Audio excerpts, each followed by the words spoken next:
네, 저희는 오늘 계시록 10장하고 11장을 할 건데요. 여러분들이 얼마나 알아들으셨는지 저는 잘 모르겠는데 좀 어리둥절하신 것 같아요. 그래도 그냥 같은 속도로 나갈 것은 지금 이제 도표도 없고 또 칠판에 이렇게 그림을 그리면서 하는 거가 아니기 때문에 여러분들이 조금 이제 헷갈릴 수는 있으실 텐데 그래도 큰 구도를 이렇게 계속 알고 또 듣고 또 올해부터는 목사님도 상세하게 이제 강의식으로 계시록을 하는데 큰 구도와 큰 그림을 알고 있으면 알아듣기가 굉장히 이제 쉽잖아요. 그래서 그런 부분에 있어서 우리가 지금 맥잡기를 하고 있는데 오늘은 이제 좀 빨리 이제 진도가 나가야 돼서 오늘은 또 10장하고 11장을 할 거예요. 근데 저번 주에 저희가 3장을 했었죠. 네, 3장을 했는데 굉장히 이제 중요한 내용이고 사실 9장 같은 경우도 너무나도 중요한데 1시간이라는 시간 동안 또 많은 양을 해야 되기 때문에 9장은 그냥 이렇게 넘어갔는데 아무튼 이제 여러분들의 이제 기억을 살짝 이제 조금 사귀실 필요가 있을 것 같아서 전 시간에 했던 그 9장으로 한번 이렇게 보시면 저희가 저번 시간에 뭘 했는지 혹시 기억나시는 분 계신가요? 지금 계시록의 구도에 대해서 시간마다 계속 제가 말씀드리고 있는데요. 계시록 전체는 어떻게 되어 있다고 했죠? 계시록 전체는 37 기억하시라 이제 이렇게 말씀드렸는데 뭐라고 했지? 7 인과 7 나팔과 7 대접 이렇게 이제 구성되어 있고 그 7 인과 7 나팔과 7 대접은 순서를 바꿀 수도 없고 그것이 7 인, 7 나팔, 7 대접이 순서적으로 이렇게 일어난다 그렇게 말씀드렸었죠. 그래서 계시록의 전체 구도는 그렇게 되어 있어요. 근데 무천년 설자들이 보는 구도는 그렇지 않아요. 이게 동시에 첫째 인과 첫째 나팔과 첫째 대접이 같이 일어난다. 그래서 지금은 대환란 기간이다. 그렇게 이제 말한다고 제가 말씀드렸었잖아요. 그래서 이런 구도가 완전히 다르고 또 보는 시기적으로도 과거로 거의 다 90% 이상이 과거로 해석을 하거나 아니면 지금은 대환란이다. 처음부터 그렇게 해석을 하고 있어요. 그러다 보니까 이 성경의 전체 흐름하고는 너무나도 안 맞고 전체가 이제 모순되는 거를 여러분들이 나중에 계시록 전체 내용을 다 알게 되시면 그런 것들을 상세하게 이제 알게 되실 거예요. 그래서 이런 7가지 7개 인과 7개 나팔 그리고 7개의 나팔과 7개의 대접 순서적으로 이루어진다. 그리고 계시록에 또 있어서 두 번째 이제 특징이 뭐냐면 삼위부라는 게 있다고 이제 말씀드렸었죠. 그래서 인과 나팔 사이에 있는 그 사건에 대해서 설명하는 부분이 삼위부예요. 그러다 보니까 7 인, 7 나팔, 7 대접이 이렇게 순서적으로 되어 있지만 각 장마다 바로바로 이어지지는 않는다. 그래서 그 사이사이에 이제 삼위부라는 게 있는데 어떤 인과 어떤 나팔 사이에 그 중요한 주제를 설명하는 장이 뭐라고요? 삼위부다. 이렇게 말씀드렸었죠. 그래서 저번 주에 저희가 7장을 했었잖아요. 7장이 계시록의 첫 번째 삼위부다 그렇게 말씀드렸었고요. 사실 저번 주에 우리가 했던 게 굉장히 중요한 내용이에요. 왜냐면 대환란이 어떻게 시작을 하고 그 대환란이 몇 개의 화로 구성되어 있다고 말씀드렸었죠. 3개의 화로 구성되어 있다. 근데 저번 주에 벌써 2개의 화를 우리가 다 봤잖아요. 예, 그래서 이 대환란은 3개의 화로 되어 있는데 5번째 나팔부터 대환란이다. 그래서 그게 9장부터 시작되는 5번째 대환란이 몇 장부터 시작된다. 이거를 꼭 기억하셔야 돼요. 몇 장부터요? 9장. 그래서 9장 5번째 나팔 첫 화. 그리고 2번째 나팔, 6번째 나팔이죠. 2번째 화인 6번째 나팔도 어디에 있었죠? 9장에 들어있었어요. 그러면 이제 남은 3화 중에 1개의 화가 남았잖아요. 그게 1개의 화가 뭐죠?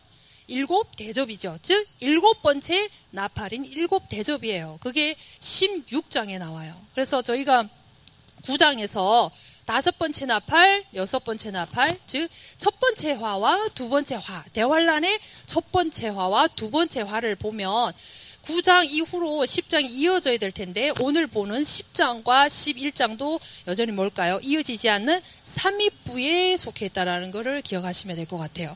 그래서 저번 주에 우리가 5번째 나팔이 9장 여러분들이 이렇게 보시면 대환란 전에 7장에 저희가 이스라엘 12지파에 있는 이 경건한 유대인들 그 14만 4천을 이마에다 인을 쳐서 대환란 전에 보호한다 이제 그렇게 배웠었잖아요. 7장에서.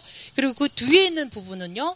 이 사람들은 지금은 구원받지 않았지만 주님께서 이 사람들을 대환란 통과하게 해서 나중에 주님의 재림 때에 예수를 그리스도로 받아들이고 천년왕국의 제사장으로 들어가게 되는 거예요.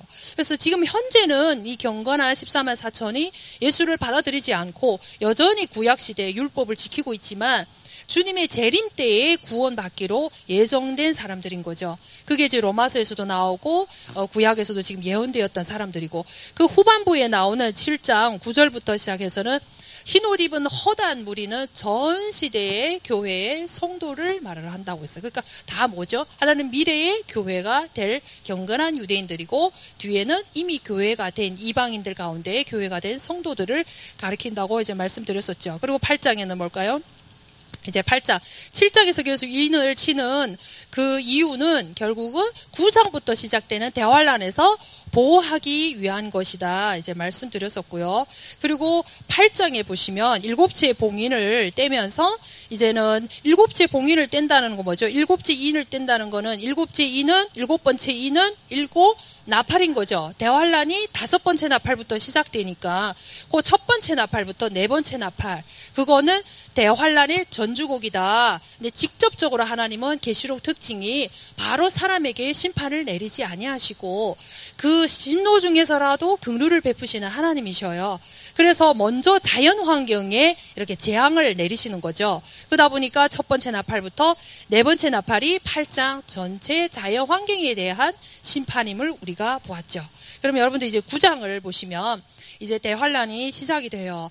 이 대환란에 대한 부분은 이제 굉장히 중요한 거고 그 뒷부분에 오늘뿐만 아니라 뒷부분에서도 계속 이제 언급을 해드릴 텐데 대환란을 전부 다 몇 년이라고 생각하냐면 7년이라고 생각을 해요. 7년. 대환란의 특징 여러 가지가 있는데 7년 대환란이 틀린 거예요. 거의 90%가 다 7년 대환란이라고 이렇게 말을 하고 있고 그렇게 믿고 있죠.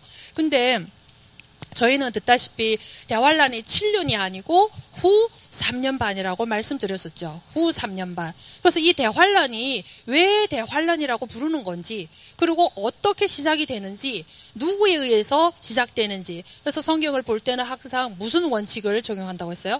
육하 원칙. 누가 언제 어디서 무엇 때문에 어떻게 무엇을 했는지 이런 거를 생각을 하고 성경을 이렇게 퀴스트하면 그 전체 이제 맥이 보이는 거죠. 그래서 9장에는 이 대환란이 5번째 나팔부터 시작되는데 그 8장의 13절에 딱 예고를 하는 거죠. 아 이제부터는 자연 환경이 아니고 이제 대환란이 시작될 거다. 직접적으로 사람에게 고통을 주는 심판이 시작될 건데 그것이 어떻게 시작되는지 9장에서 간략하게 얘기하고 있다고 했어요. 그래서 9장에서 보니까 하늘에서 떨어진 이 별, 천사를 이제 별로 말을 하고 있는데 여기서 이 별, 사탄이 땅에 하늘에서 떨어짐으로 인해서 즉 지금은 일층천 이 우주에서 사탄이 공중에서 공중권세 잡은 자로서 세상의 임금으로서 이 땅에 있는 사람들을 지금 다스리고 있는 세상의 임금 왕이죠. 그렇죠? 근데 이 사탄이 더 이상 3층천에서 1층천으로 쫓겨나고 거기서도 더 이상 있지 못하고 땅으로 쫓겨나는 때가 있어요. 그래서 대부분 이제 무천년설자도 그렇고 이 3층천에서 뭐 바로 무적행이 간다든가 그런 게 없어요.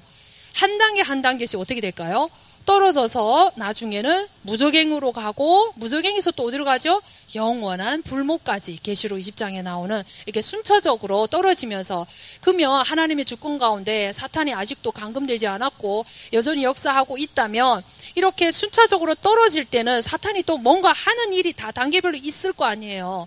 그 사탄은 우리가 생각할 때 그렇게 허술한 존재가 아니에요. 그도 일명 왕이죠. 세상적인 왕이고 자기의 체계와 조직을 갖고 있고 자기의 하수인들을 통해서 어떻게 하죠? 지금 세상을 다스리고 있다는 거죠. 그래서 이 9장이 중요한 게 여러분들이 지금 9장에 이렇게 보시면 결국은 이 사탄이 하늘에서 더 이상 우주에서 있지 않고, 뭐 우주에서 있어도 땅을 다스리는 건 마찬가지고, 땅이 직접 떨어져도 땅에 있는 사람을 다스리는 건 똑같아요. 근데 그 영역이, 그러면 왜 거기서 쫓겨났는지, 이런 부분들을 우리가 성경을 통해서 알 필요가 있다는 거죠. 그래서 9장에는 이 사탄이 결국은 그 첫 열매가 올라감으로 인해서, 지금은 예수님은 이 땅에 계시지 않고 성령님을 보내셔서 자기의 제자들을 통해서 복음을 전하고 계시지만, 또 예수님은 하나님 우편 보좌에서 지금 뭐하고 계시는지 우리 앞에 장을 쭉 통해서 봤잖아요. 대제사장으로서 지금 무슨 일을 하고 계시는지를 우리가 봤잖아요. 그래서 그분이 이제 완전하지가 않아요. 이 말은 무슨 말이냐면, 그 하나님으로서는 완전한데 그분은 머리시면서 또 신랑이라고 말씀하셨는데, 신부하고 연합이 됐나요? 신부하고 안 됐어요. 신부는 누구죠? 교회, 몸된 교회. 몸된 교회의 모든 성도가 아니고 정말 그 신랑을 사랑해서 전적으로 이 땅에서 믿음으로 이기는 삶을 산, 바울같이 그렇게 사는 사람, 이 신부가 올라가서 예수님과 하나가 될 때 사탄은 더 이상 어떻게 하죠? 자기 위치, 그 자리에 있지 못할 뿐더러 결국 어디로 들어간 거죠? 심판으로 들어가게 되는 거예요. 그래서 완전한 몸을 이루신 예수님께서 자기 신부하고 이 땅에 지상 재림할 때 사탄은 완전한 심판을 받게 된다는 거죠. 그래서 저희가 왜 사탄을 하나님이 처음부터 삼층천에서 그렇게 하나님을 대적할 때부터, 타락할 때부터 그냥 불모지 확 넣었으면 아무 일이 없었을 건데, 그건 우리의 어디까지나 생각이고, 그렇죠? 어쨌거나 우리는 지금 영적인 신들의 전쟁 가운데 우리가 하나님 편에서 싸우는 사람으로 서 있다는 거죠. 그래서 9장에 우리가 이 전체적인 부분이 결국은 무저갱을 열어서 무저갱에서 나오는 황충과 황충의 그 왕인 이 무저갱의 사자에 대한 내용이 9장 전체의 내용이에요. 그래서 9장 전체에서는 사단에 대한 이런 어떤 상세한 부분이 언급되어 있을까요? 언급되어 있지 않아요. 그냥 사탄이 이렇게 하늘에서 떨어져서 대환란이 시작이 됐고, 대환란의 첫 번째 화인 황충의 화가 이렇게 무저갱을 열므로 그 황충이 무저갱에서 올라와서 이렇게 시작이 됐다. 그리고 그 황충들의 왕이 있는데 그게 무저갱의 사자다. 그리고 이 열쇠를 누구한테 받았죠? 1절 계시록 1장 18절에 보면 예수님이 음부와 지옥의 열쇠를 예수님이 갖고 계시죠. 우리가 알다시피 예수님이 십자가에 죽으시고 나서 3일 동안 어디에 계셨어요?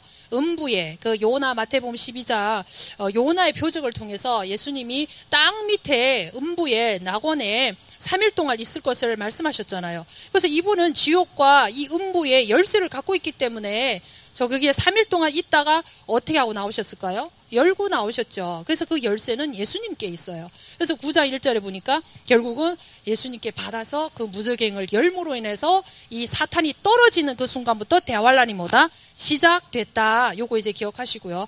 그래서 첫 번째 화는 뭐다고요? 황충과 그의 왕들, 그들의 왕인 그 무저갱의 사자다. 9장 전체 내용이 이 부분 이제 말씀드렸고요. 그리고 이제 여섯 번째 나팔이 두 번째 화, 대환란이 세 가지 화로 되어 있는 거잖아요. 다섯 번째 나팔, 여섯 번째 나팔, 일곱 번째 나팔인 일곱 대접. 이게 이제 대환란의 이제 내용인 거죠. 그래서 여섯 번째 나팔도 9장에 들어 있는데 그게 13절에서 나오고 있죠. 그 유프라테 강을 이렇게 잡고 있는 내 천사를 풀어주고 16장에 가니까 이제 그 땅에다 천사들을 보고 그 강의 물을 이렇게 마르도록 해서 2억 명의 군대가 결국 어디로 가죠? 예루살렘, 이스라엘로 가서 하나님의 군대, 재림하는 예수님의 군대하고 싸우는 그런 부분들이 이제 나오는 거잖아요.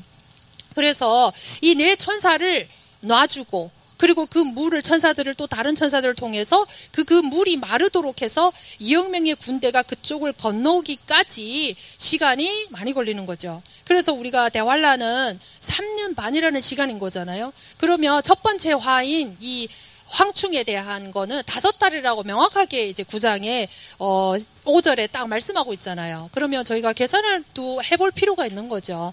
그래서 3년 반 중에 이제 5달이 있다. 그리고 이제 두 번째 화인 거기서 보면 어느 해, 어느 달, 어느 시, 그 말은 해라는 1년인 거잖아요. 그러니까 적어도 1년이라는 기간 동안 준비가 돼서, 군대들이 준비가 돼서 강을 건너고 가면서 사람들을 다 죽인다고 했죠. 그 지역 사람 3분의 1을 다 죽인다고 했어요.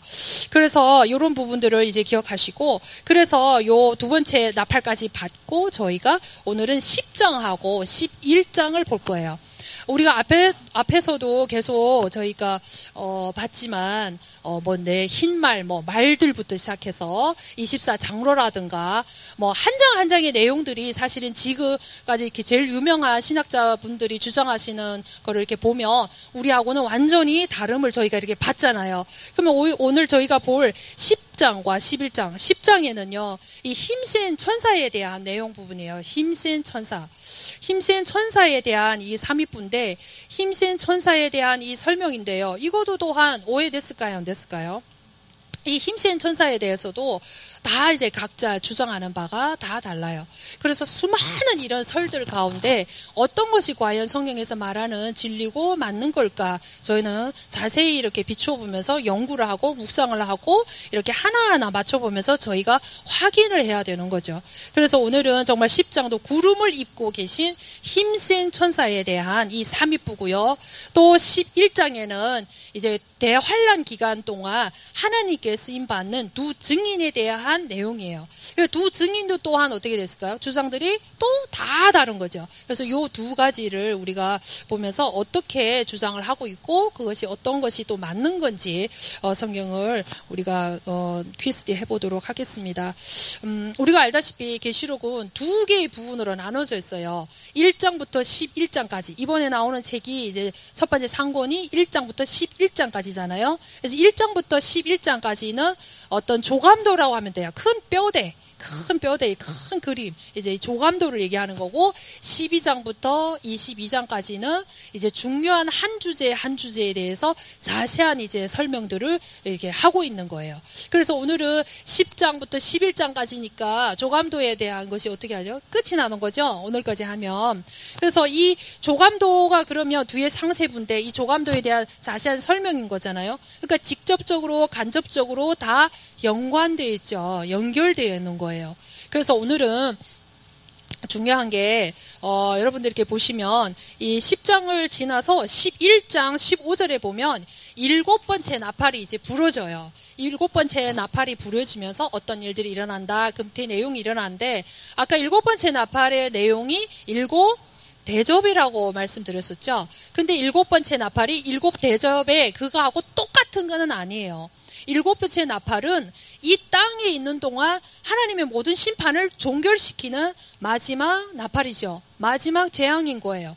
그래서 오늘 볼 7번째 나팔도 굉장히 중요한 부분이에요. 7번째 나팔이 하나님에게 있어서 또 창조의 전체적인 경륜에 있어서 어떤 의미가 있는 것이고, 그래서 이런 부분들을 우리가 알 필요가 있는 거죠. 그래서 일단은 저희가 창조의 경륜이라는 관점은 창세기부터 계시록까지 성경 전체 66권을 이렇게 아우르는 핵심 주제라고 보시면 되세요. 우리가 알다시피 성경은 그리스도를 통해서 구속을 이루시고 또 그 그리스도의 구속을 이룬 것을 믿는 자에게 예수님의 생명이 들어갔죠. 그래서 성령님을 통해서 우리가 말씀을 먹음으로 인해서 계속 성장하면서 나중에는 어떻게 되죠? 결국은 예수님께서 우리가 복음을 다 전하게 되면 이 땅에 재림하게 되시는 거죠. 재림하셔서 우리 타락한 이 세상에, 타락 이전의 세상을 하나님은 다시 복귀를 시켜서 1000년 동안 그 1000년 왕국이라는 이 기간을 복귀를 시키세요. 그럼 그 가운데 믿는 모든 사람, 성도들이 예수님과 그 1000년 왕국 안에서 왕노릇하는 게 아니고 정말 믿음으로 살고 신실한 하나님의 약속을 위해서 우리 말대로 오직으로 산 사람만이 그 1000년 왕국 안에서 왕노릇한다. 이제 그 말씀이고요. 결국 1000년 왕국 이후 끝나고 나서 모든 불신자들에 대한 또한 그 1000년 왕국 안에서 나왔던 이 사람들의 모든 심판이 끝나면서 새하늘, 새 땅, 새 예루살렘 영원까지 이어지는 이게 성경 전체의 뭐죠? 내용인 거예요.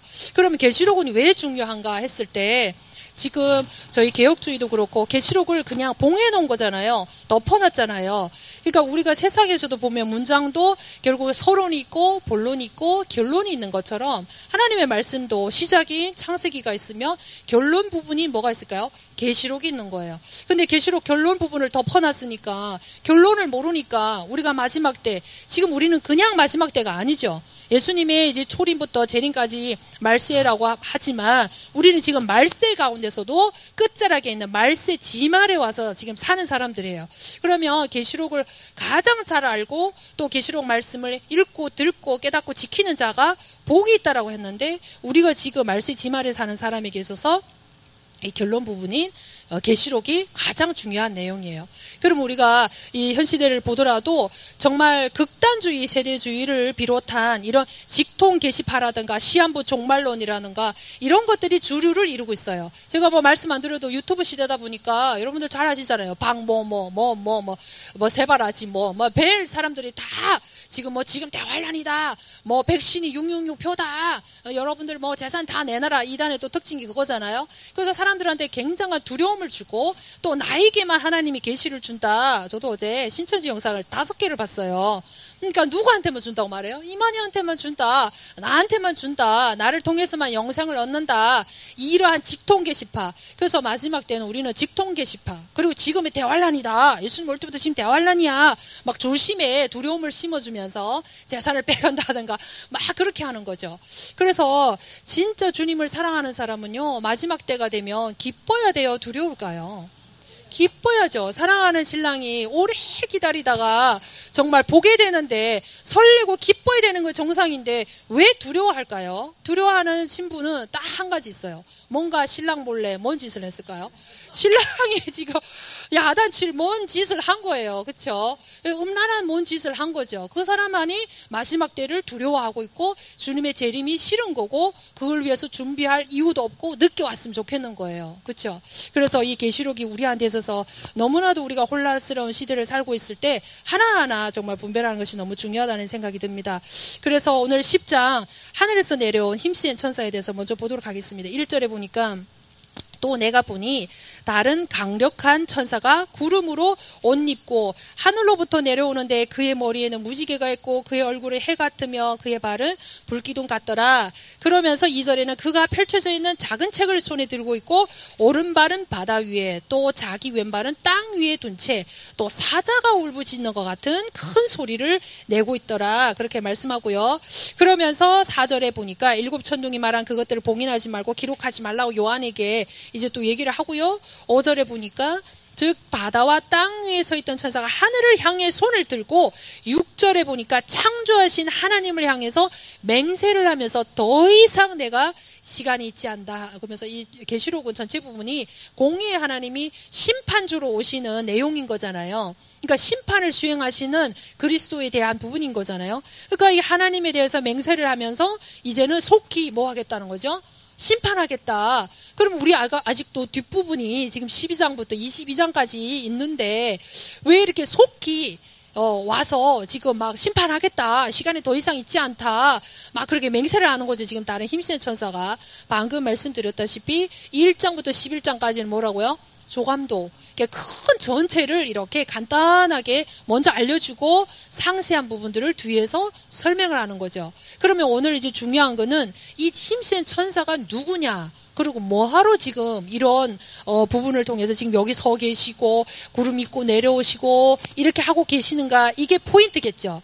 그래서 일단은 이 힘센 천사가 우리가 이 주는 단서가 있죠. 그러면 힘센 천사가 여기에만 나오는 게 아니에요. 여러분들 적으셔도 좋고요. 7장 2절에만 나오는 게 아니고 8장 3절에도 다른 천사라는 이름으로 나오고 있고요.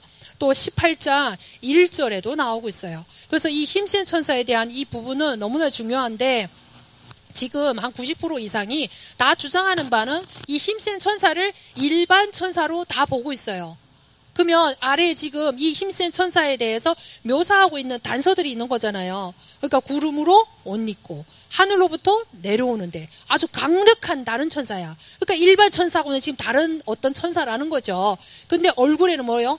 해 같고 또 발은 불기둥 같고 또 그리고 그 머리에는 뭐가 있죠? 무지개가 있다. 이 계시록 4장에서 하나님 보좌에 무지개가 이렇게 둘려 있고, 근데 이 부분에 대해 4장에서 설명드렸었는데 기억나시는지 모르겠어요. 누구만 얼굴에 해가 있고 무지개가 있고 발은 불기둥 같고 하늘에서 막 구름 있고 내려오신 분 누구밖에 없다고 했나요?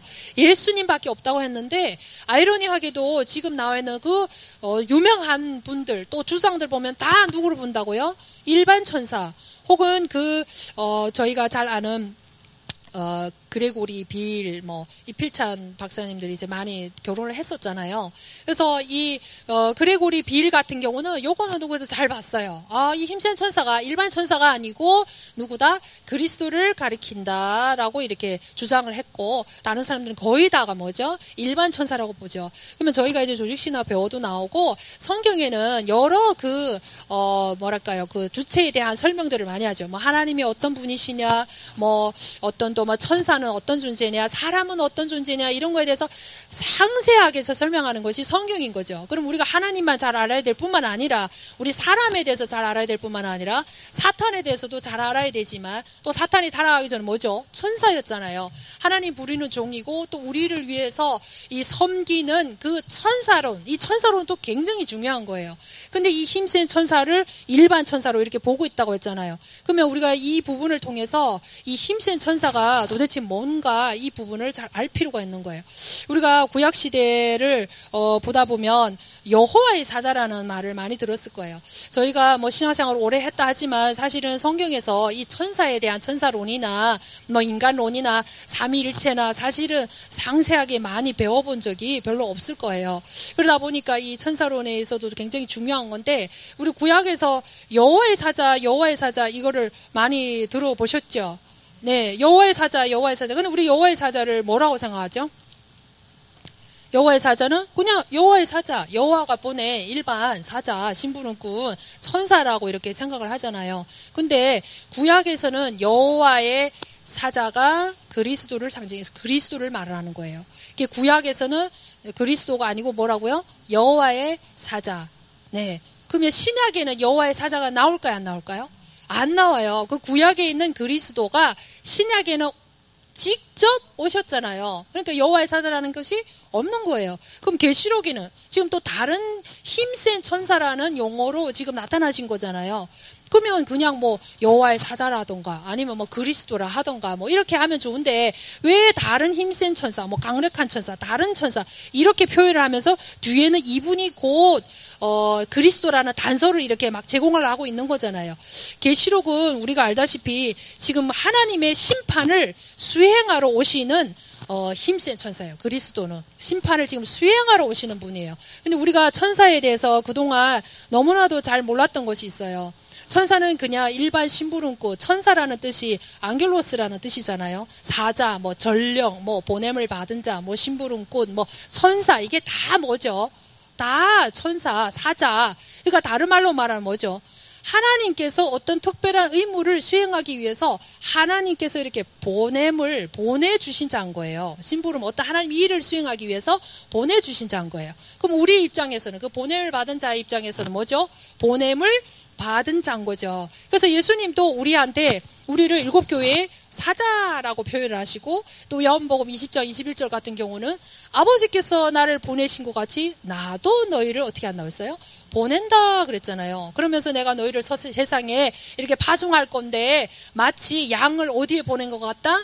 이리떼 가운데 보내는 것 같다. 그래서 우리도 하나님의 사자예요. 이 땅에 나그네로 하나님 잠시 잠깐 이 땅에 보내셨잖아요. 보내신 건 하나님의 특별한 의무인 세계복음화라는 이 사명을 위해서 보냄받은 우리도 하나님의 사자라는 거죠. 그래서 어떤 천사에 대한 이 잘못된 오해들이 있기 때문에 이런 부분들이 있었고요.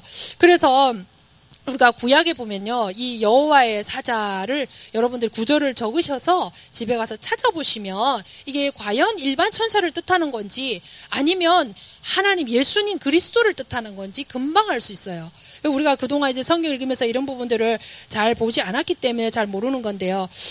창세기 22장 11절부터 22절 누구한테 나타났죠? 아브라함에게 나타나신 여호와의 사자. 이분이 그리스도죠. 그리고 출애굽기 3장에 또 모세에게 떨기나무 가운데 나타나신 분이 여호와의 사자. 그분이 곧 누구죠? 그리스도예요.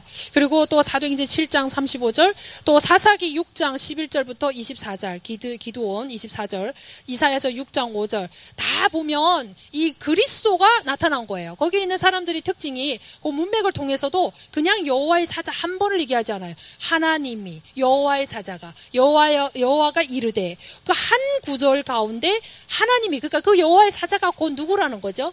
하나님이고 예수님이라는 거를 이렇게 암시를 하고 있어요. 계속 얘기하고 있는 거죠. 그래서 그 나타난 그 여호와의 사자를 만난 사람들이 공통점이 있었어요.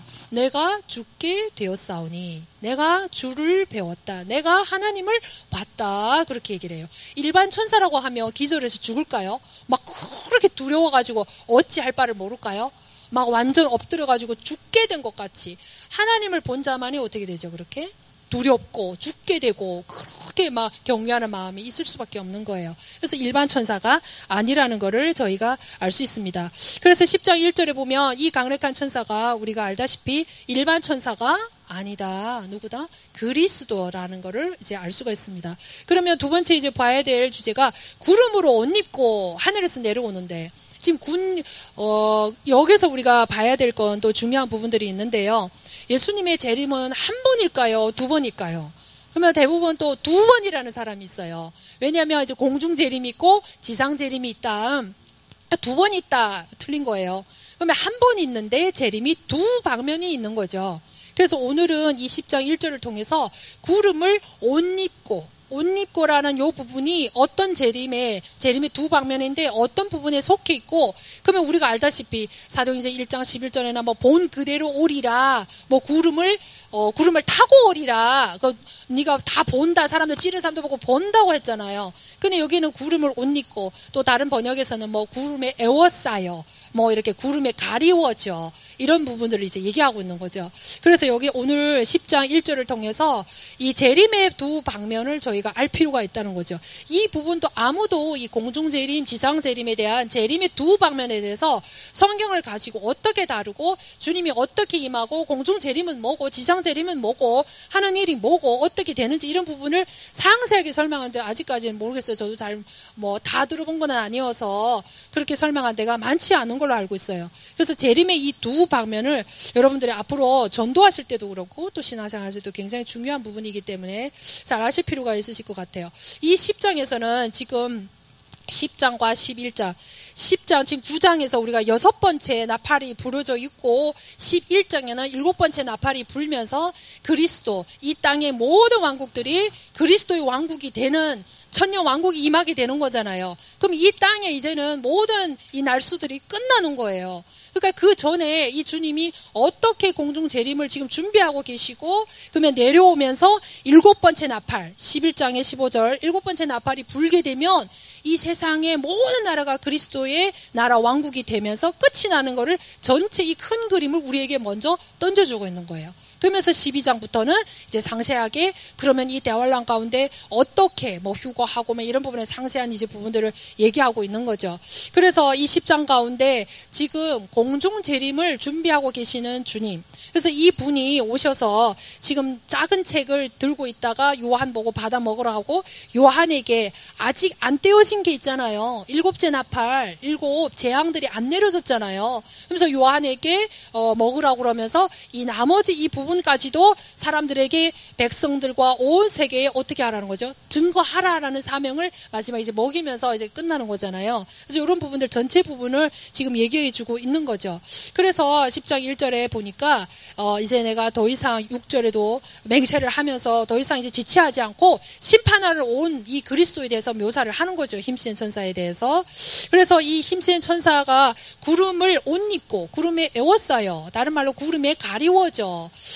성경에 저희가 지금 재림의 두 방면이 있다고 했잖아요. 하나는 공중 재림이고 하나는 지상 재림이에요. 그러면 우리가 그 위치적으로 봐도 공중 재림이 먼저일까요? 지상 재림이 먼저일까요?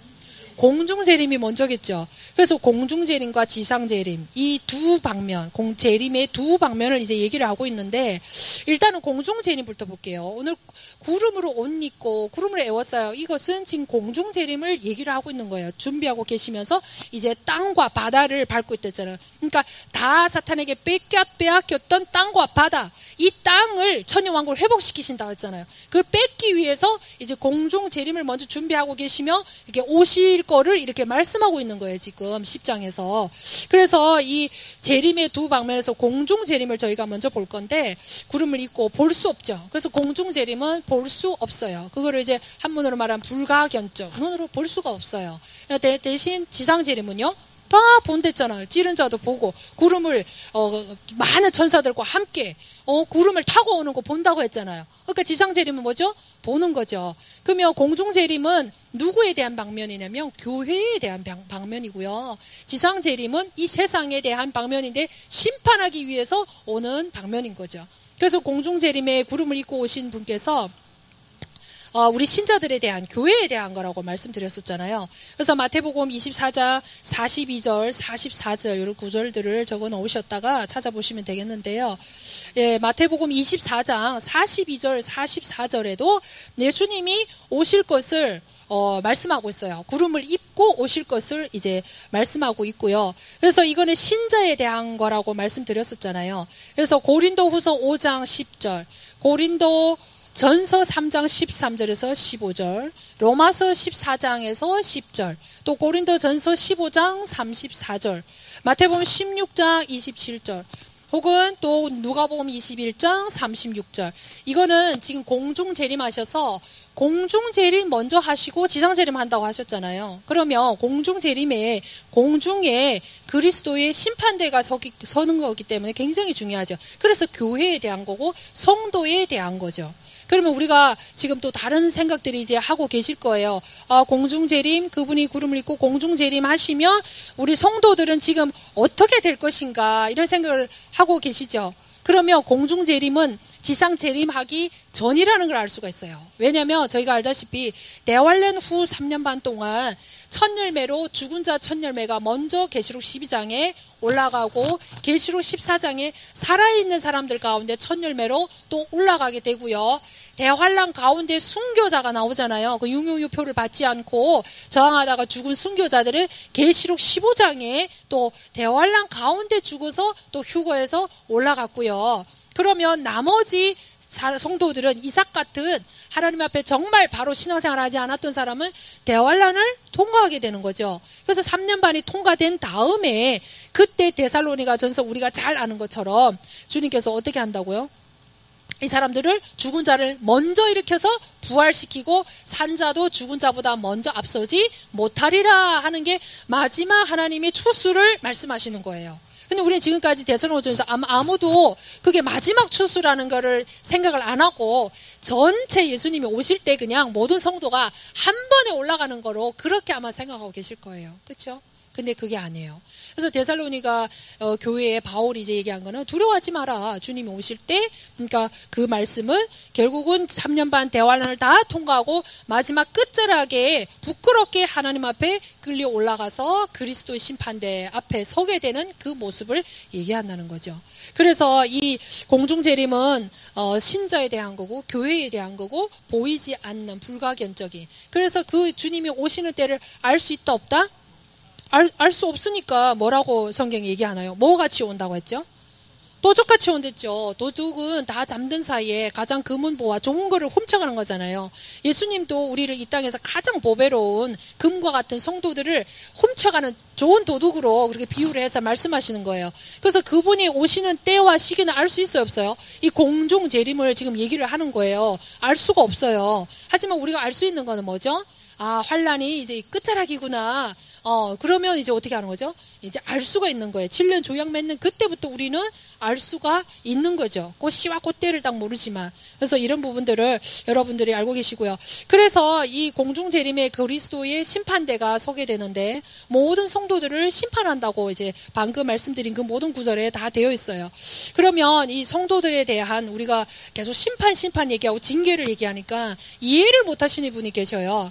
예수님의 속성, 하나님의 속성이 사랑과 공의죠. 그렇죠? 사랑과 공의예요. 그분이 공의의 하나님이기 때문에 우리 창세기 3장 죄를 간과할 수가 없으세요. 그래서 그분은 죄 문제를 해결하기 위해서 십자가를 지셨는데 그건 공의의 하나님이에요. 근데 우리를 우리를 버리지 않는 것은 무슨 하나님이죠? 사랑의 하나님인 거죠. 그렇다면 우리가 믿고 나서 주님이 정말 그 죄에 대해서 해결해 주시고 우리를 사랑해서 구원해 주셨어요. 근데 그분은 공의의 하나님이세요. 모든 사람에게 대해서 뭐죠? 다 동일한 분이세요. 다만 우리 신자는 하나님이 은혜를 주셔서 이렇게 하나님 앞에 구원받았다는 그 구원에 대한 은혜는 하나님이 주신 전적인 선물인 거죠. 하지만 구원 이후는 달라지는 거예요. 왜요? 그분 공의의 하나님이랬잖아요. 그러니까 우리는 지금 바울이 얘기하다시피 같은 선상에서 다 구원받아서 신자가 됨으로 인해서 달리기 선수라고 했잖아요. 그리고 또 군인이라고 했잖아요. 그러면서도 예수님 또 많은 말씀하셨죠.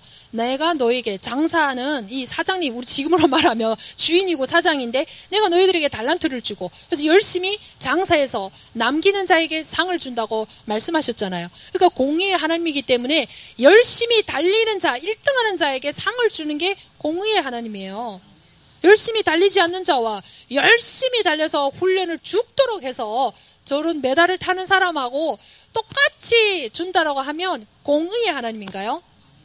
저도 공산주의 나라에서 태어났지만 가장 많이 외치는 게 공산주의 사람들 뭐예요? 공평, 공의. 근데 일을 열심히 하는 사람하고 사장님하고 일을 열심히 하지 않는 직원하고 똑같이 재산을 준단 말이에요. 똑같이 배급을 주고. 그럼 그 공평한 건가요? 그건 공평이 아니에요. 열심히 한 사람은 열심히 한 만큼에 대해서 보상을 주는 게 공의의 하나님이에요. 그럼 우리 신자들도 똑같죠. 똑같은 하나님의 은혜로 구원은 헬라인이나 유대인에게나 차별이 없이 다 주셨지만 그 이후로는 바울이 얘기하잖아요. 나는 표대 그 상을 향해서 나아간다. 그래서 나같이 열심히 어떻게 하라? 뛰어라, 싸워라, 쳐서 복종시켜라. 계속 그런 말씀을 하고 있잖아요. 예수님도 다 주여 주여 한다고 해서 왕국에 다 들어가는 거는 아니다라고 말하잖아요. 어린아이같이 되라. 서기관 바리새인보다 네 의가 나아야 된다. 온유해야 천국을 소유한다.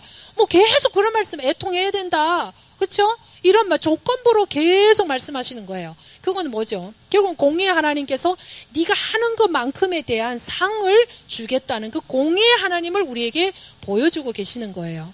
그래서 우리가 이 땅에서 열심히 혼적 구원을 이루어야 되는 이유가 우리의 옛적인 사람이 죽어지고 쳐서 복종시켜서 그리스도를 닮아서 정말 그분이 기뻐하는 신부가 되어야 되는 이 신앙생활은 우리가 그리스도의 심판대 즉 공중 재림할 때 한다는 것을 염두에 두고 해야 되기 때문에 굉장히 중요한 부분이라고 생각이 됩니다.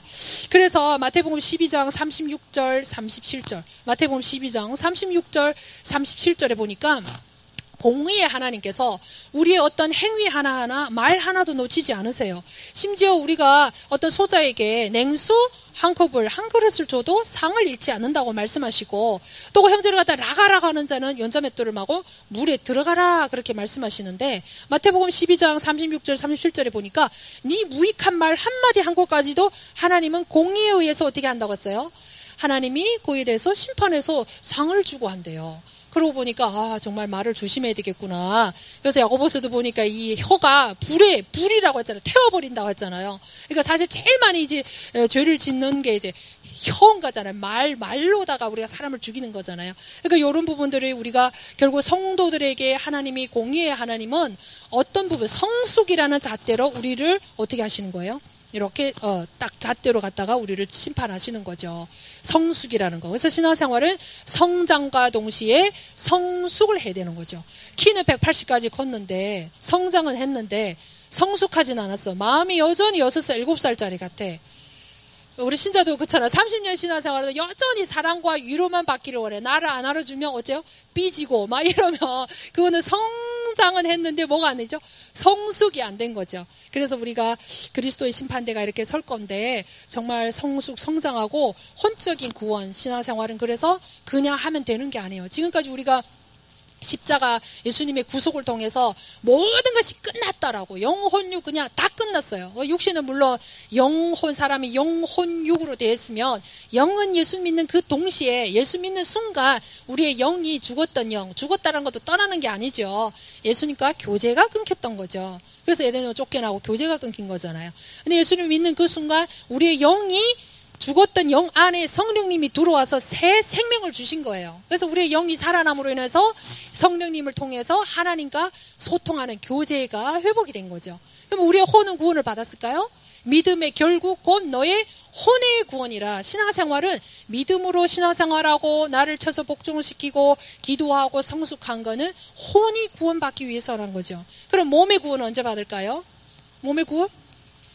몸의 구원은 우리가 나중에 예수님이 재림하실 때 완전히 부활하여 몸의 구원. 그래서 로마서에 보면 우리의 몸의 구속을 기다린다고 했었죠. 그래서 이렇게 영혼유 전인격체가 구원을 받는 게 성경에서 말하고 있는 닥트린이에요.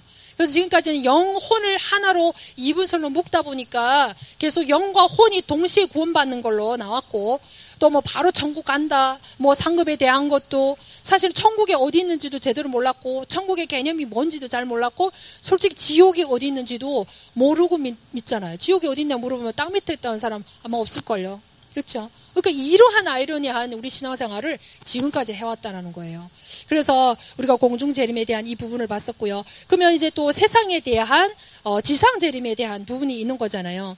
그 지상재림은 구름을 입고가 아니에요. 그때는 눈으로 보이게 구름을 타고, 방금 말씀드렸다시피 대환란이 끝나고 나면 성도들은 공중재림, 마지막 그 이삭 같은 성도들까지도 전부 다 올라가서 그리스도 심판대 앞에서 각자가 행한 대로 행위대로 심판을 받고 천년왕국 들어갈 자와 징계받을 자를 구분을 하고, 그리고 신부될 자는 하나님이, 예수님이 함께 데리고 어디로 오는 거죠? 지상재림을 하고 있어요. 그래서 지상재림을 하는 것은 가견적이에요. 눈을 볼 수 있다는 거죠. 구름을 타고. 그래서 구름을 타고 온다라는 말씀이 많잖아요. 사도행전 1장 11절에도 너희가 본 그대로 올 것이다 이렇게 얘기하고 있고요. 스가랴서 14장 4절에는 정확하게 그분의 발이 어디에 내릴 것까지도 다 얘기하고 있어요. 어디죠? 감람산 동편에, 예루살렘 동편에 거기에 발이 선다고 했어요. 그 왜 거기로 오실까요? 아마겟돈 전쟁, 마지막 적그리스도, 하나님을 대적, 이스라엘 대적하는 모든 군대들이 다 어디로 모일까요? 예루살렘으로 모이는 거죠. 그래서 예수님이 거기에서 발을 딛고 계시면서 그 모든 자들을 심판하는 내용이 스가랴서뿐만 아니라 이런 마태복음 많은 부분들에서 나타나고 있죠. 그래서 그분은 이 지상재림은 세상에 대한 심판에, 세상에 대한 방면이면서 심판에 대한 부분이라는 걸 알 수가 있고, 더 이상 그분이 지상재림했을 때는 이 땅에는 신자가 있다 없다? 신자는 없어요. 그렇죠? 그래서 그분이 신자가 없으니까 누구밖에 없을까요? 살아있는 불신자와 또 누구 있을까요? 대환란을 통과한 경건한 유대인들 있죠. 그래서 그 불신자들 가운데 천년왕국으로 들어가야 될 백성들을 가르는 게 마태복음 25장의 양과 염소의 비유예요. 근데 지금까지 또 우리가 양과 염소를 또 뭐로 봤죠? 그것도 불신자와 신자로도 봤잖아요. 아니죠. 그래서 좁은 문, 넓은 문, 이 양과 염소, 모든 것들이 다 지금 오해돼 있어요. 하나도 제대로 배운 게 없어요. 양과 염소도 불신자들 다 얘기를 하는 거예요. 그 양 같은 자, 백성 될 자를 거기서 가르는 거. 그래서 이 지상 재림을 하면서 심판대는 세 개의 심판대가 있는 거잖아요. 그리스도의 심판대, 또 무슨 심판대가 있죠? 영광의 보좌. 그러니까 이 땅에 지상 재림을 하셔서 그 살아있는 불신자, 천년왕국이 들어갈 양과 염소를 가를 그 영광의 보좌, 그 심판대 앞에서 그들을 심판하는 게 마태복음 25장의 내용이고, 또 하나는 심판대가 백보자 심판이라고 해서 천년왕국 이후에, 끝난 이후에 모든 죽은 자들만 어떻게 하는 거죠? 심판하는 내용이 계시록 20장에 기록되어 있어요. 그래서 저희는 그동안 듣지도 못했을 뿐더러 배우지도 못했기 때문에 그냥 도매급으로 신자든 불신자든 한 심판대 앞에서 어떻게 한다고 했어요? 같이 심판한다고. 저는 옛날에도 어릴 때도 생각이 나요. 예수님 참 헷갈리겠다. 한 사람이 왔는데 불신자야. 악하게 산 강도야. 근데 그 뒤에 분은 또 하나님 자는데 엄청 경건하게 살았어. 그러니까 불신자 심판하다가 신자 심판하다가 이게 심판대가 엄청 좀 복잡하구나. 그렇게 생각했었거든요. 근데 하나님은 그런 하나님이 아니세요. 하나님은 천지 창조를 하실 때도 무슨 법칙이요? 종류대로의 법칙으로 창조하셨어요. 그렇죠? 그래서 동물을 먼저 가장 하급인 물고기부터 새부터 이렇게 창조하시다가 마지막 누구를 창조했죠? 사람. 그래서 종류대로의 법칙을 하나님은 어기지 않으세요. 본인이 세워놓고 본인이 어기겠냐고요. 그래서 신자와 불신자는 한 곳에서 한 날에 심판하지 않는다. 그렇죠? 그래서 공의의 하나님이 우리의 행위에 따라서 대하는 대우도 다 다르다. 하물며 심판이겠냐고요. 그래서 이런 부분들을 이제 말씀드렸고요. 그래서 1장 11절에 감람산 본 그대로 오고 14장 스가랴 14장 4절에 감람산 동편에 올 것이고 계시록 1장 7절에 요한이 말하고 있죠. 구름 타고 그분이 오실 거다. 누가복음 21장 27절에도 구름 가운데 그분이 재림하실 거다. 19장 14절에도 희고 흰 세마포를 입고 그분이 천군 천사들과 함께 오신다고 하셨죠. 그들의 신부와 또한 수많은 천사들을 통해서 같이 오고 계신다는 거. 또 마태복음 26장 64절 구름 가운데 오신다고 말씀하고 있고요. 24장 30절 16장 27절 전부 다 어떻죠? 데살로니가 3장 13절 그의 성도 하늘에 있는 천열매 그 하늘에 있는 모든 성도들과 함께 오신다고 또 말씀하고 있습니다. 그래서 이 가견적인 눈으로 보이는 지상 재림은 신자에 대한 방면이 아니고 세상에 대한 방면. 그러면서 영광의 보좌 앞에서 하시고 나중에 백보자까지 심판석이 이렇게 3개 보좌 3번의 심판으로 이루어질 것이 있다는 것을 우리가 알 수가 있습니다. 그래서 정말 공의의 하나님께서 우리를 행위대로 심판하실 건데 마태복음 25장 5절에 보니까 열처녀 비유는 죽은 모든 지금 전 세대에 걸친 죽은 신자에 대해서 얘기하고 있어요. 죽은 신자들 가운데서도 미련한 처녀가 있는가 하며 슬기로운 처녀가 있는 거죠. 밭에 있던 두 사람은 살아있는 성도를 둘에다가 비유를 해서 10명과 죽어있는 성도 10명과 살아있는 성도 2명을 해서 총합이 12명 완전한 하나님의 백성을 지칭하고 있는 거죠.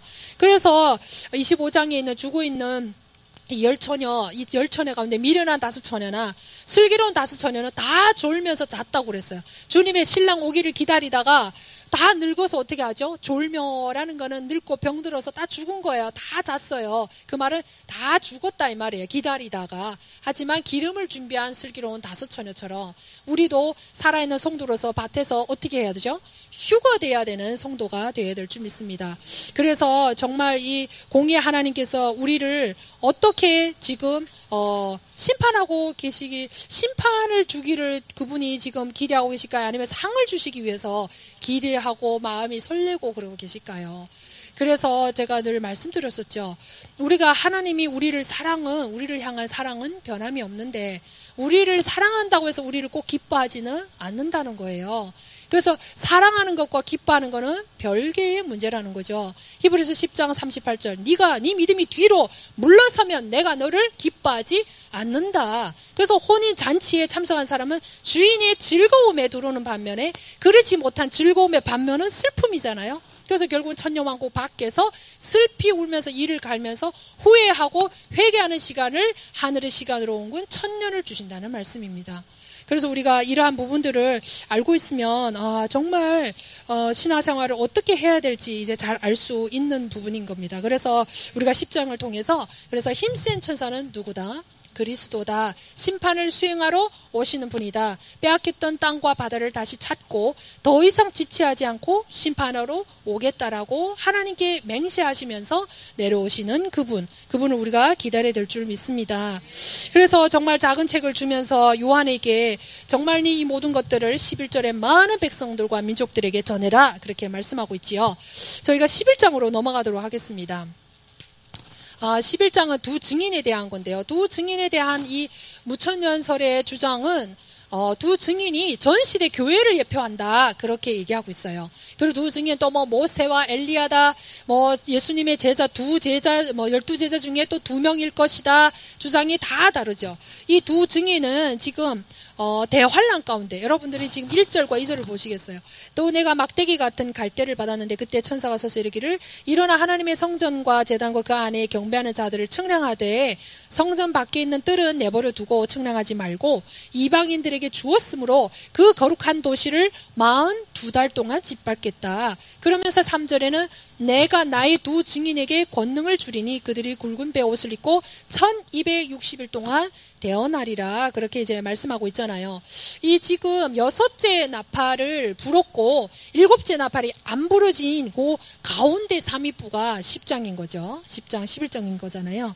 그러니까 그 사이에 지금 대환란 기간에 지금 일어나고 있는 사건들이에요. 그러면 대환란 기간에 통과하는 무리가 있다고 했죠. 누구죠? 경건한 14만 4천 유대인들과 미지근한 신앙을 가진 자들을 환란이라는 뜨거운 햇볕에 억지로 익혀서 하나님의 곳간에 들여야 되기 때문에 그 대환란을 통과하는 성도들이 있는 거예요. 근데 지금 이 사건은 대환란은 직접적인 장소가 우리 이방 땅이에요? 아니면 예루살렘이죠?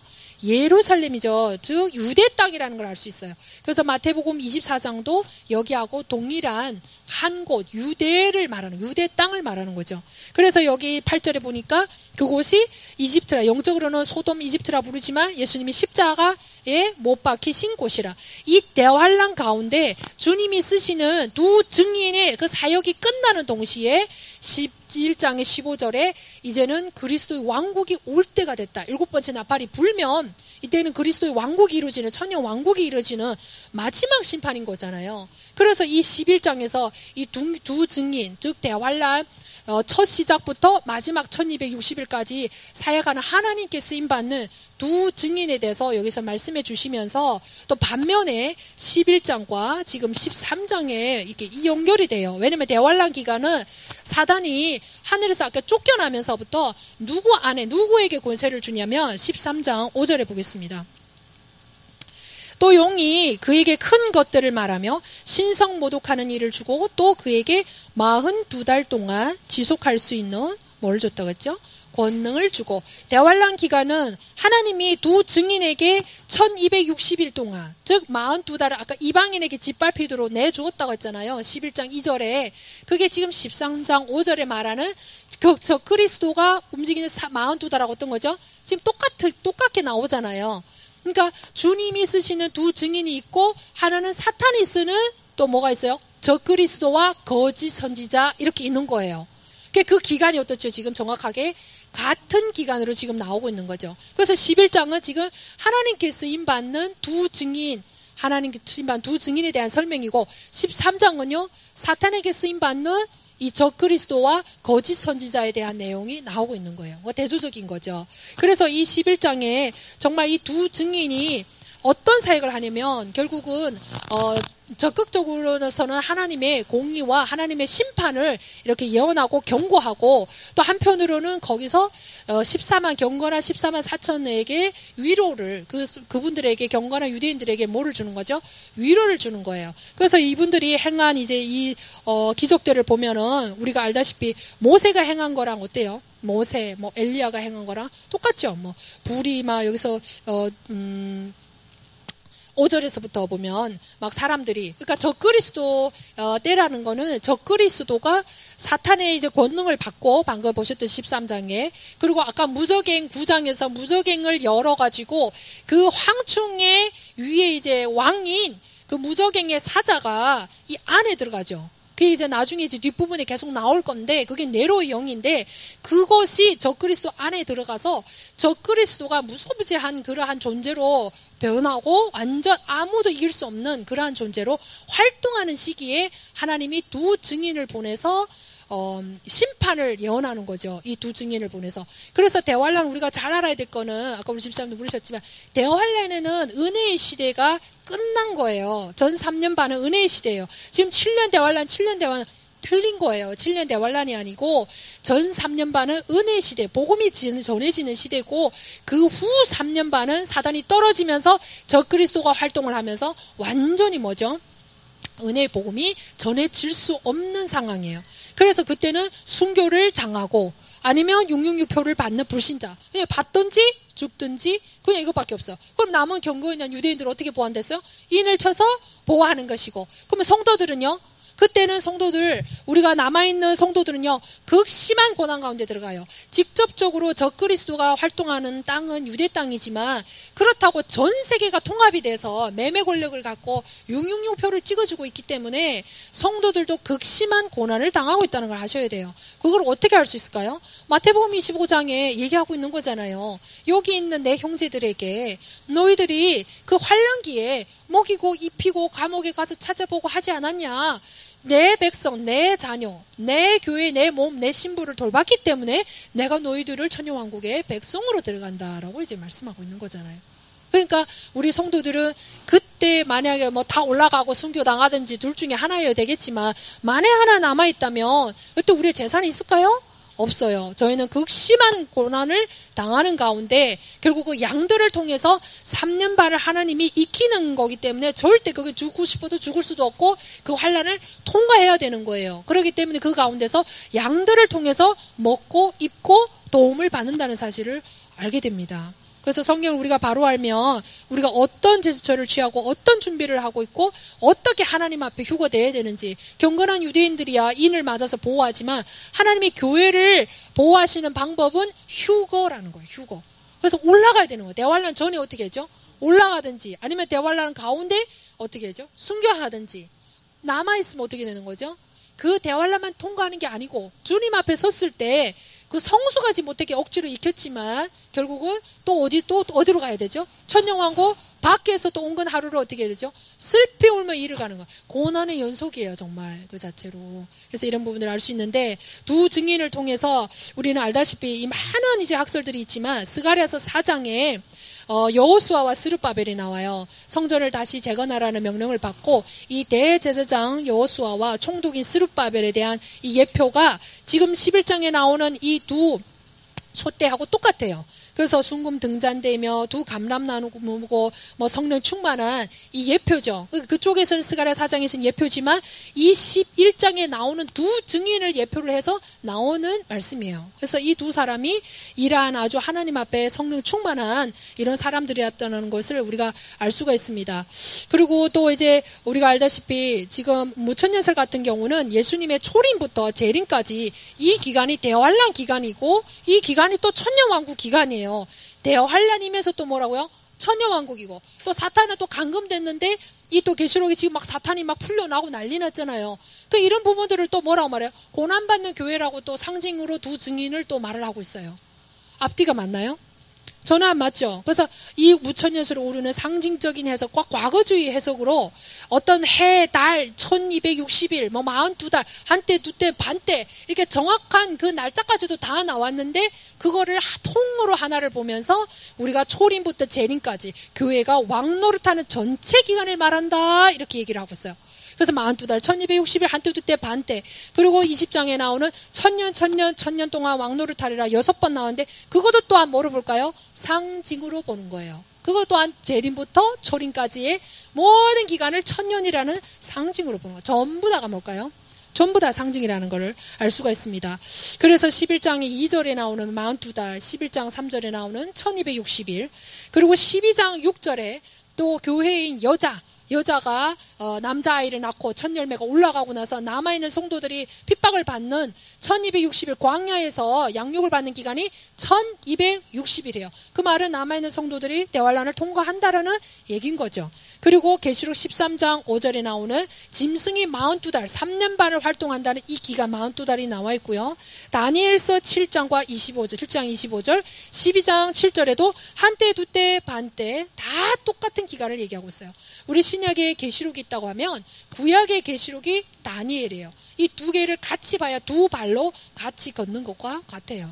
그래서 오늘 11장에 나오는 이 두 증인이 누구냐 많은 말들이 있지만 성경에 보니까 1절에 보니까 하나님의 성전과 제단은 정말 청량하라. 이것은 하늘에 있는 성전, 하늘에 있는 제단은 금향단을 말하는데 그것은 청량하라. 청량이 되죠. 하나님 백성이 하늘에 있는 거는. 근데 2절에 보니까 성전 밖에 있는 뜰, 즉 이방인에게 줘서 42달 동안 지팔핀다고 했죠. 그럼 우리가 생각할 때 왜 이스라엘 백성들은 이렇게 적그리스도 치하에서 3년 반 동안 대환란도 통과해야 되냐 그런 생각이 들잖아요. 그런 생각이 안 드세요? 왜 이렇게 고난을 당하냐? 이 이스라엘 백성들이요, AD 70년경에, 그러니까 예수님 오시고 나서 예수님 안 믿고 죽였잖아요. 그 40년 후에 AD 70년경에 예수님 예언했잖아요. 돌 위에 저 성전 돌 하나도 남지 않고 다 무너뜨리라. 그래서 AD 70년 후에 디도 장군에 의해서 완전히 회파가 되면서 전 세계로 흩어진 게 AD 70년이에요. 그러고 나서 1948년도 돼가지고 이스라엘이 회복이 됐지만 여전히 그 가운데 소수를 뺀 사람들 빼고는 예수님을 받아들이지 않는 거죠. 그래서 이 사람들은 아직도 지금 구약이에요. 구약. 그게 구약인 거죠. 이 사람들에게 아직 초림인 예수가 왔어요, 안 왔어요? 안 왔어요. 근데 자기네가 기다리고 있는 초림의 예수는 어디에 온다고 말씀해요? 말라기 4장 보니까 성전에 온다 했거든요. 그분은. 그러니까 성전이 있어야 누구를 기다릴 수 있는 거예요? 예수님이 기다릴 수 있는 거예요. 근데 AD 70년경에 전 세계에 흩어진 지금까지도 성전이 있어요, 없어요? 우리가 갔다 오신 분 알지만 거기 이슬람 사원이 떡하니 거기 앉아 있잖아요. 그러니까 그 성전을 지어야만이 이 사건들이 어떻게 되는 거죠?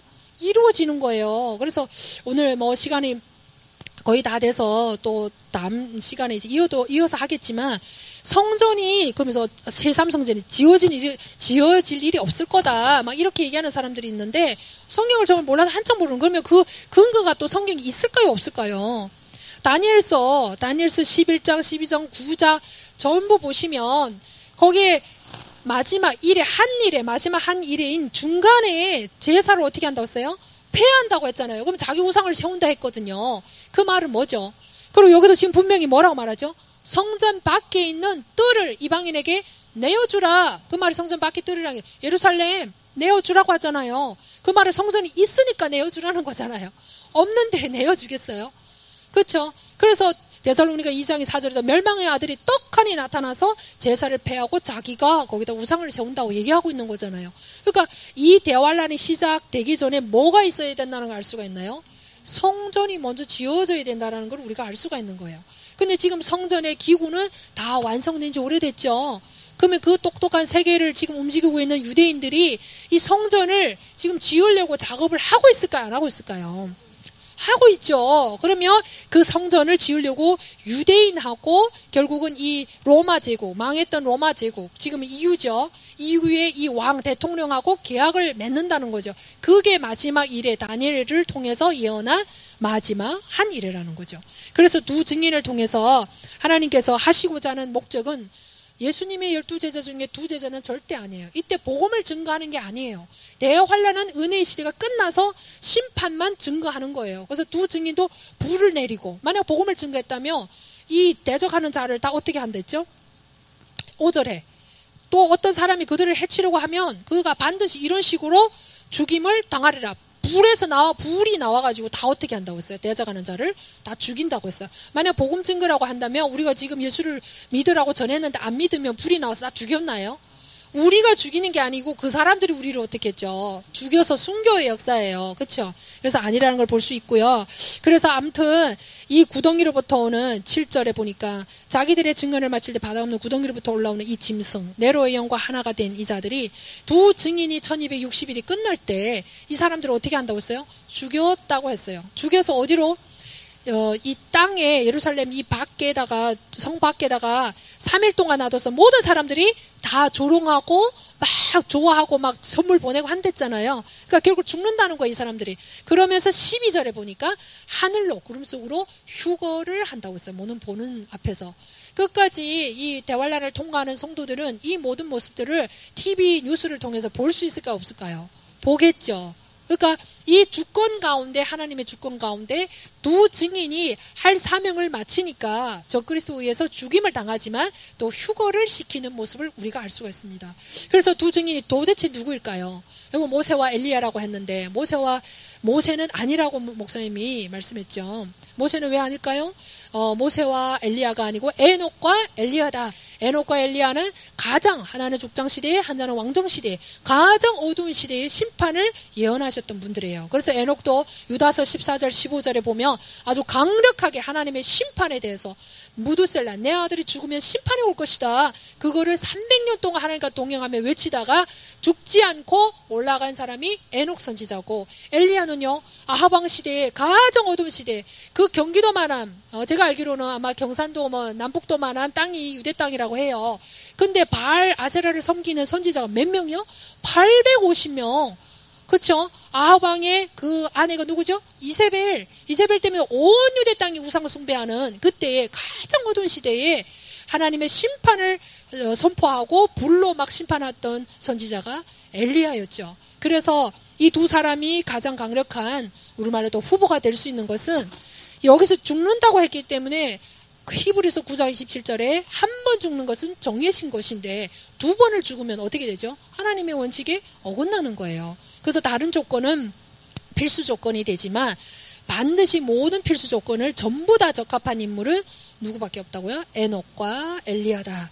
그래서 우리가 11장 15절에 일곱째 나팔을 불게 되면 그리스도의 왕국들이 이제는 이 땅의 모든 왕국이 그리스도의 왕국이 되어서 철장 권세로 다스린다는 것을 알 수가 있습니다. 그래서 일곱 번째 나팔을 불 때 이러한 그리스도의 왕국에 올 것을 두 증인의 사역을 마치는 순간 또 그분이 오시면서 이런 왕국이 될 거를 10장과 11장을 통해서 우리에게 보여주고 있습니다. 그래서 우리의 신앙이 어떤 뜬구름 잡는 식이 아니고 또 어떤 한 사람에 의거한 신앙생활이 되면 안 되고 우리에게도 동일한 성령이 있고 하나님이 우리에게 분별할 수 있는 능력도 주셨고 우리가 볼 수 있는 눈도 있고 시간도 있고 다 우리가 묵상하고 연구해서 어떤 것이 과연 성경의 말씀일까? 정말 이단들이 득실거리고 혼탁한 이 시대에 계시록 말만 하고 왕국 말만 써도 이단이라고 무조건 어떻게 하죠? 짧은 소견으로 정죄하는 이 시대에 우리가 성경의 말씀을 정확하게 분별해서 주님의 오실 길을 맞이해야 되고 또 그분이 언제 오실지 모르기 때문에 더욱더 정결하고 또 우리에게 맡겨준 사명을 잘 감당해서 살아야 될 줄 믿습니다. 네, 오늘 강의 여기까지 하겠습니다. 기도하겠습니다.